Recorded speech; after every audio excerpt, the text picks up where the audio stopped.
السلام علیکم ورحمۃ اللہ وبرکاتہ۔ دوستو، آج ہم بات کریں گے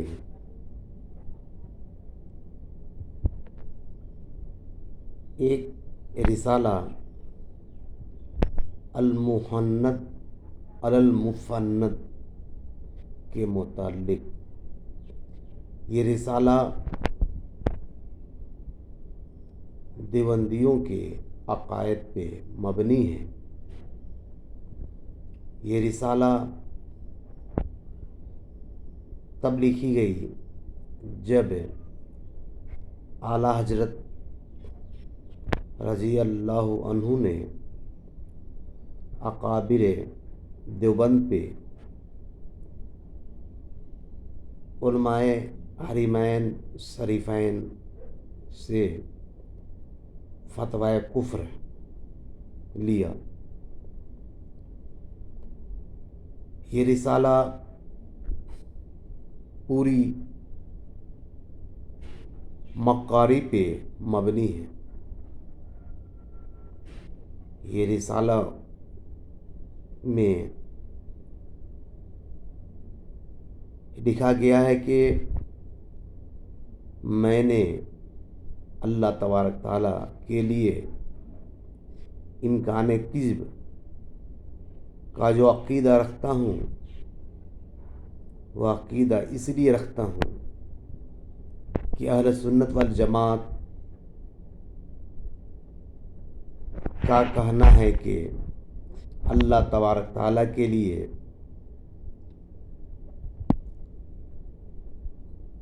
وعدہ کا پورا کرنا واجب ہے۔ جب اہل سنت و جماعت نے کہا کہ اللہ کے تعالیٰ کے لیے وعدہ کا پورا کرنا واجب ہے، تو میں نے کہا کہ اللہ تبارک تعالیٰ کے لیے واجب نہیں ہے۔ اللہ تبارک تعالیٰ کے لیے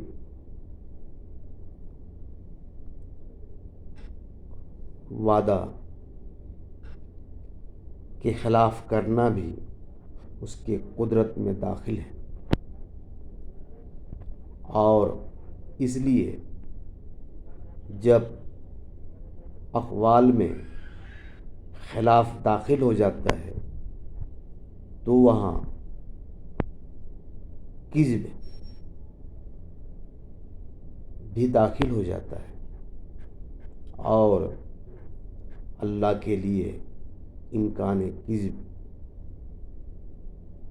ممکن ہو جاتا ہے۔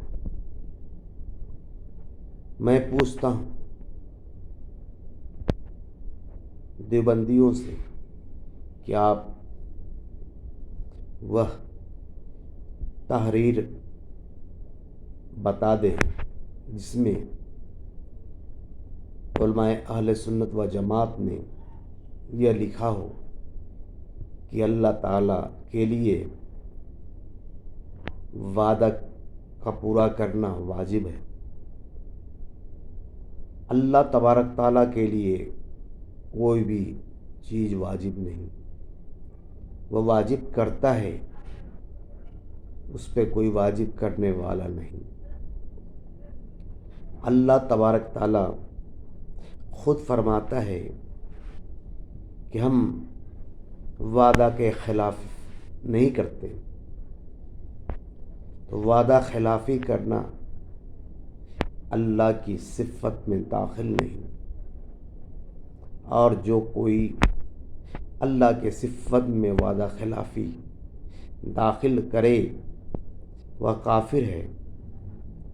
اسی پہ علماء حرمین شریفین نے علماء دیوبند کی تکفیر کیا تھا، مگر وہ اس سے رجوع کرنے کے بجائے جھوٹی بات بیان کرتے ہیں جس کی سند کہیں سے بھی نہیں ملتا، اس لیے یہ جھوٹی کتاب پہ مرزا انجینئر نے دیوبندیوں کو مباحثہ کے لیے چیلنج کیا ہے، مگر مرزا انجینئر سے مباحثہ کے لیے کوئی تیار نہیں۔